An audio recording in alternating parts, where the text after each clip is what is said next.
Hello, my name is Anna. Daniel and I will be talking about the plant-based diet and the conversation about plant-based diet versus meat diet.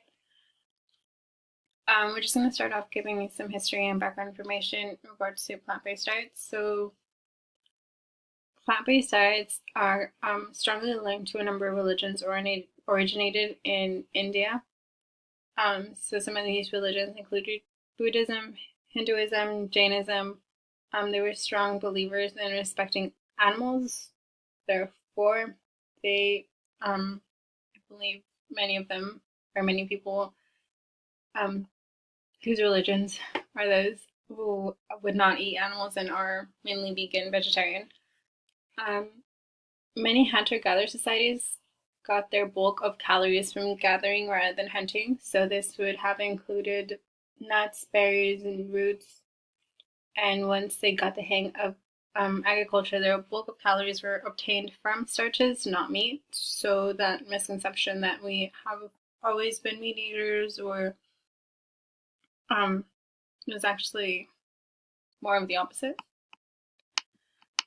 Moving on to the ethical aspects of plant-based diets, one of the most important reasons, or most important, one of the most important reasons why people choose plant-based diet is for the prevention of slaughtering animals or even just the mistreatment of animals. Another one of the reasons is to protect the environment. So with meat production comes the deforestation. So there's a deforestation in Latin America for soya cultivation, and 80% of deforestation in Amazon rainforest attributed to beef production. So deforestation is needed for more land in order to produce livestock. And this isn't taking into account the food being produced for cattle consumption. So if people reduced the amount of meat that they were eating, then this would most likely contribute to saving our forests.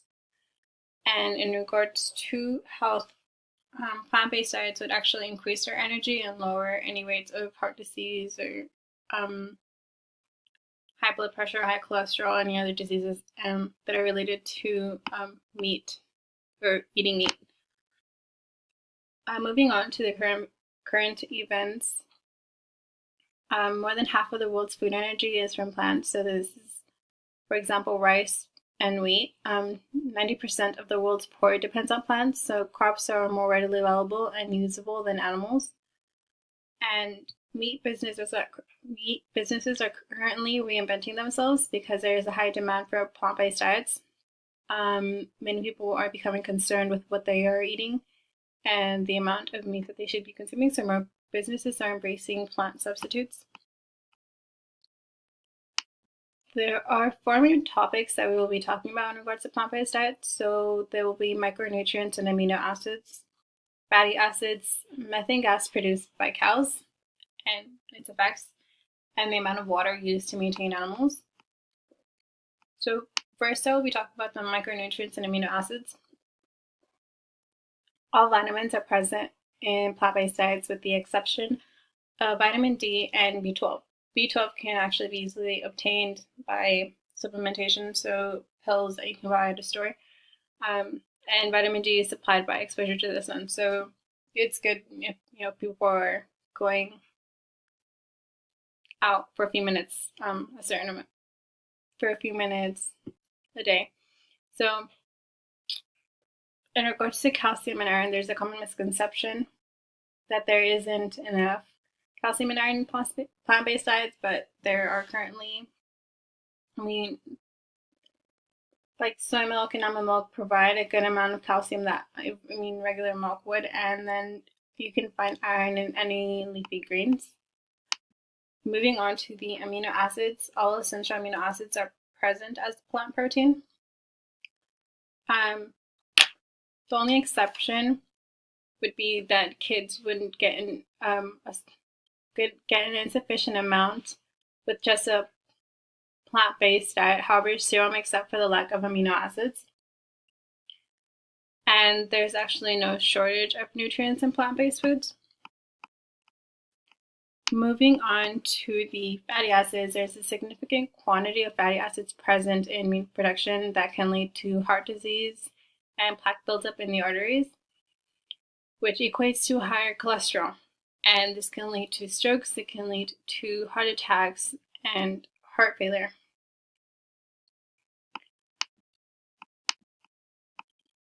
The healthiest sources of essential fatty acids can actually be found in a variety of plant-based foods. Because the main amount of saturated fats is actually found in high amounts in animal products, which again would lead to an increase in cholesterol, which can lead to many other health problems. Moving on to methane gas produced by cows.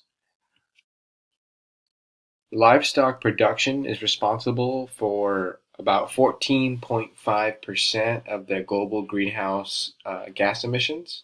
Greenhouse gas emissions are emissions that are released into the atmosphere that have an effect on global warming and thereby climate change. So, beef is the highest contributor to the greenhouse gas emissions at about 30 pounds of CO2 per pound.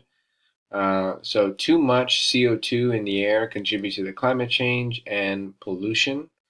Um, Livestock are also responsible for about 2/3 of the world's emissions of ammonia, and specifically, their cattle are responsible for about 70% of all global methane. Um, Methane is not really talked about, but it is a significant. It has a significant effect on climate and global warming. Methane gas is uh, it's far better at retaining heat in the atmosphere than CO2 is, and its half-life or its presence in the atmosphere is far longer than CO2. So, you know, as the demand for meat increases, with rising populations, this means that you're going to have an increase in methane gas, as time progresses. Let alone in the last decade, the amount of methane gas in the atmosphere has doubled. So, with this trend in mind, the amount of methane gas is going to, it'll get to a dangerous level. So moving on to the water used to maintain animals. According to the National Resource Defense Council, 80% of water in California is used for agriculture. So, California is a significant producer of agriculture, and most of the water used in California's agriculture is primarily used for the animal agriculture industry. To put this in perspective, about 2,000 gallons of water is used to produce a single pound of beef. And this is compared to something like potatoes or wheat, which are commonly used day-to-day foods that use less than 200 gallons per pound. So just with this example alone, we can see the significant difference in the amount of water used for beef and the amount of water used for common crops such as potatoes and wheat. So moving on to a second example here, uh, about 990 liters of water is used to produce just 1 liter of milk.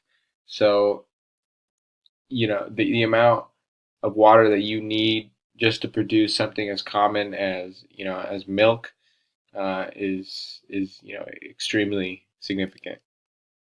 Continuing with the water used to maintain animals, the water footprint of raising animals is greater than vegetation. About 22,500 gallons of water is used to produce only 12 pounds of beef. And 22,500 gallons of water is roughly the amount of water that is used in a swimming pool, in an average size swimming pool. So this quantity of water is extreme, just to produce 12 pounds of meat. Um, and the reason why these numbers are so high, it's a concept that was coined as virtual water. Virtual water is the water that the animal doesn't drink. Uh, Virtual water is the water that is used to grow the crops that these animals feed off of. For example, cows might eat corn, or they might be grass fed, or they might eat some kind of hay. So oftentimes you need, the amount of water required to grow these crops is then fed to the animal along with the water that they drink to grow this animal to a suitable size for slaughter. So these numbers can climb significantly fast when you put it into comparison in meat versus the amount of water used to produce plants. A common misconception is that it takes more water to produce plants than it does food animals, and this is just false.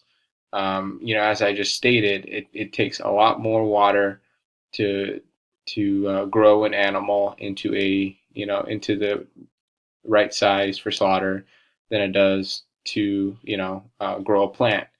Um, and as Anna stated, but previously, plants are plants and vegetation and fruits are all more readily available, and for consumption than meat is. Meat is an expensive item that we get to enjoy, but not other places. So this graph right here just shows us, it kind of puts it into perspective, the amount of water that is used to produce certain crops, certain common crops, all the way down to very common meats. So it's increasing from top to bottom. And if we focus on the left column, it tells us liters per kilogram. So the liters per kilogram, as you run down the list and you see vegetables on the side there, you can see that it takes 322 liters per kilogram of water to produce, certain vegetables. And this is a general statement. However, it is accurate. So as you move down the list, you can see that as you go up to fruits, it increases. Cereals, nuts, you can see it increases up to 9,063. A common argument used by people who support meat-based diets is that almonds require a significant amount of water to produce, which is true. However, if you just look a little bit further down the list, we can see that it takes 15,415 liters per kilogram of water to produce bovine meat, which is cattle. So our hamburgers, steaks, and all those foods that we commonly eat and that are common and responsible for things like fatty acids that we discussed previously require the most amount of water. You know, taking it back as compared to vegetables. So the difference is quite significant, and in certain times, we have to weigh whether or not the amount of water used to produce these foods is viable, and in some cases, it's not.